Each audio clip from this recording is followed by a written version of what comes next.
inspires the patient's hopes. It's a very important ingredient.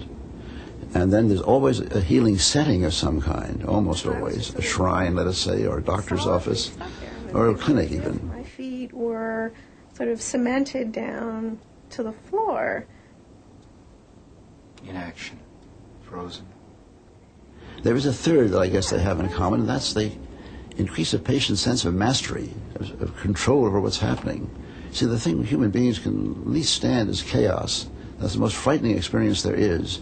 And anything that gives people a sense that they're in control again is a very important boost to their morale.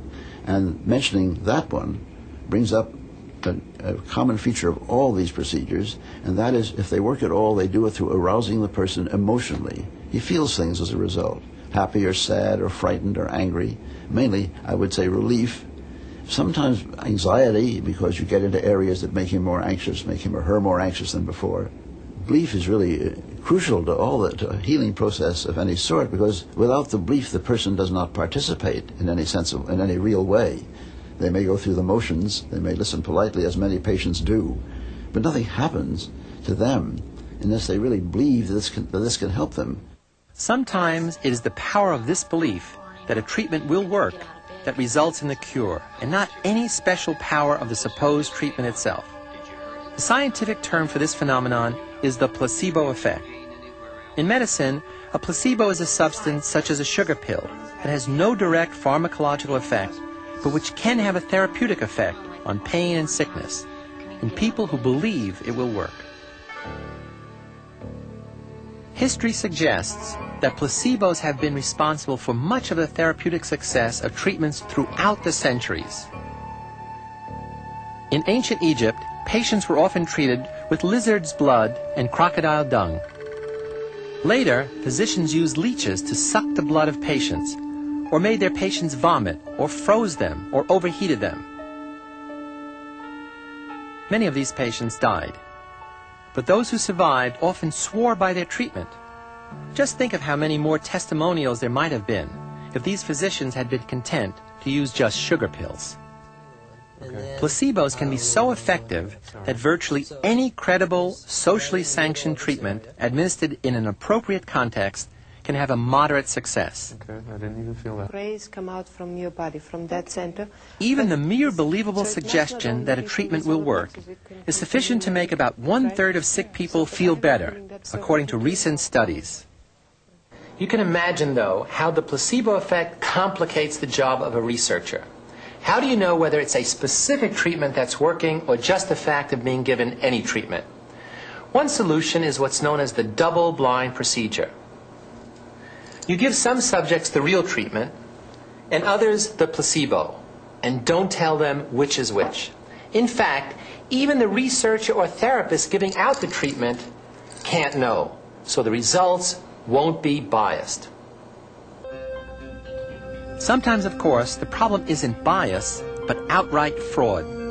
Every year, so-called miracle healers deceive thousands of sick people. These charlatans want to make money, not provide cures.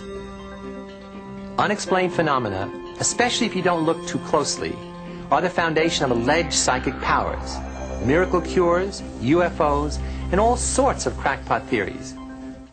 But they're also the professional magician's stock and trade. So for some tips on explaining the unexplainable, we turn to a man who always has something up his sleeve, the amazing Daryl Bem.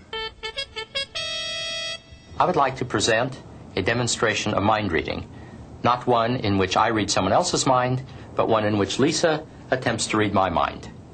I have here a set of cards. I have one of the cards in mind. You do not know which one that is. I want you to concentrate and then touch any particular card that appeals to you. This card. Okay, do you care to change your mind? No. You have selected the Jack of Diamonds. Believe it or not, you have read my mind, and you have read my chest. Can we conclude that a psychic event has taken place? What would a psychologist say? Let's ask Daryl Bem. In real life, I'm a psychologist, not an illusionist. And as any psychologist can tell you, the demonstration you've just seen is the worst way to do an experiment. Nevertheless, it enables me to mention some of the things that a psychologist would use to safeguard the hypothesis that's being tested. Let us suppose that psychologists did want to test the hypothesis that Lisa and I did have some kind of psychic communication. Before one could even entertain such a hypothesis, one would first have to rule out two other possibilities. The first one you rule out is that it was merely chance, that only chance was operating. We had 6 cards in this case. By pure coincidence, it could have been 1 out of 6. Would that have convinced you? It wouldn't have convinced psychologists either. Let us suppose that the psychologists have now ruled out that the demonstration you saw was just due to chance. Again, we are not ready to conclude that what you have seen is something psychic, because there are many alternative possibilities. If this were to be done as an actual experiment, I would never be permitted to be in the same room with Lisa. These are called procedural controls, and that is the second thing that a psychologist always tries to do, rule out alternative hypotheses. Another safeguard that we didn't put into place was that I didn't tell you ahead of time what the hypothesis was. I told you that we had psychic communication, but I didn't tell you which card would constitute evidence for that psychic communication. Did you notice that it wasn't until she had turned over the Jack of Diamonds that I announced that that was the correct card and showed you my T-shirt? Perhaps it occurred to you that I have 52 T-shirts.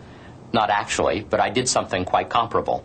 Suppose, for example, that she had not selected the Jack of Diamonds. Suppose instead that she had selected a different card, the 5 of Clubs. Since she didn't know the plot line ahead of time, I simply would have said, that's exactly the card I was thinking of, the 5 of Clubs. And so I would have been correct even if she had selected that one. Suppose she had selected a different card, the 4 of Spades. In that case, I simply would have said, that's exactly the one I was thinking of. And so forth. And so, in fact, there was never any possibility. The chance was operating. I don't leave things to chance. But a psychologist who'd well designed an experiment would have ruled out all of these things. Here's where experimental research comes in.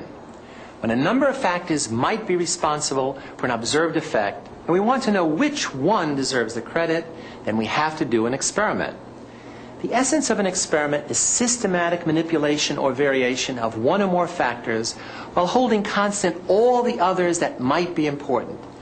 The effects of these manipulated events on some behavioral reaction are then assessed. So even when we know a dramatic change has occurred, we can't assume to know why.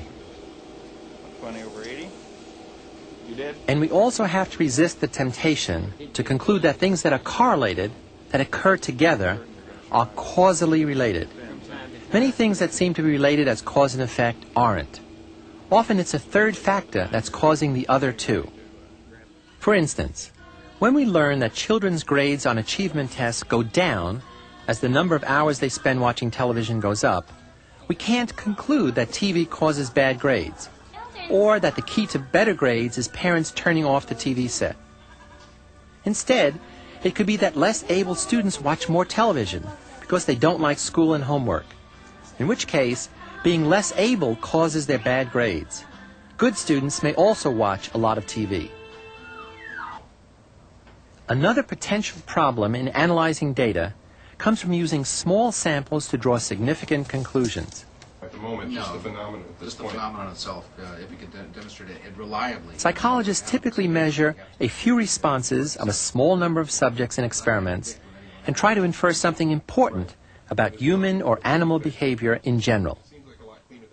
To reduce the possibility of errors, researchers start out with a sample of subjects that is representative of the larger population from which the sample was drawn. The best way to assure this is to draw randomly, by chance. Otherwise, the research may be seriously flawed. Consider Women and Love, a controversial study of women's attitudes towards sex and marriage, which made headlines across the country.